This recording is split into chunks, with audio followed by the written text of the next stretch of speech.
retro gaming extraordinaires, and welcome to another episode of Retro Game On. Today we're delving into Barnstorming, released in 1982 by Activision on the Atari 2600.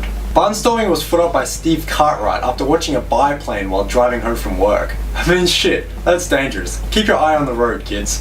I don't see anything nearly as interesting while driving home from work. Usually it's just old people driving 20 k's under the limit with the indicator stuck on. Let's turn that into a game. Obviously Cartwright never looked up the term for barnstorming after seeing that plane, which I'll assume was a very awe-inspiring and sunny day.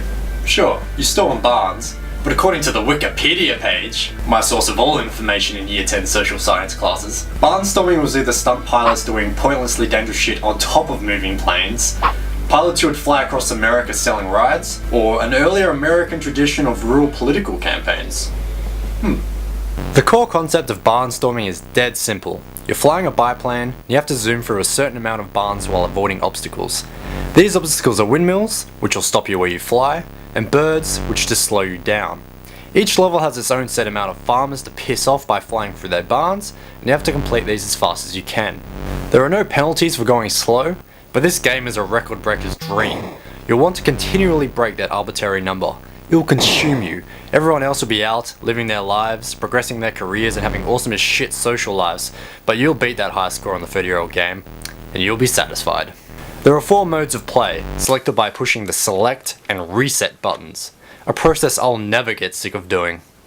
Game 1 has you flying through 10 barns, Game 2 15 barns, Game 3 15 barns too but a bit harder, and Game 4 25 barns. Wow! The difference is that the first 3 games are predetermined courses, while the 4th is randomly generated. After a while the first 3 get boring being the same old amount of pixels every time, so the real replayability comes from Game 4. Being that this is the Atari 2600, the controls aren't all that complex. Move the stick to, well, move, and pushing the 1 button will increase your speed. I don't even know why I'm mentioning the controls. If you can't figure those out, then video gaming is a wrong hobby for you.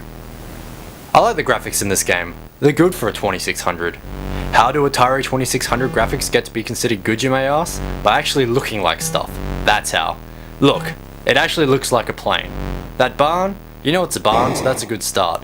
The birds are birds, not blocky pixels, and wow, look at that sunset. That's a nice sunset. But shouldn't all those birds be roosting? Stupid birds. Go home and get out of the way. Combine that with nice lush fields and the most continuous fence ever, it's great that Activision was really pushing the hardware of the Atari 2600 in the 1980s. The game is worth a quick play, but ultimately it gets a bit stale after a while. Maybe if all game modes were randomly generated, I would want to play it more. But otherwise, the exact same levels bore me rigid after a while. Hell, even the birds are always in the same place. Having said that though, the game is cheap in most places and it's a lot better than being poked in the face with a rusty metal rod. More than I can say for the last 2 games I reviewed at least. If you come across it, I recommend that you pick it up. Beating your time can be quite addictive.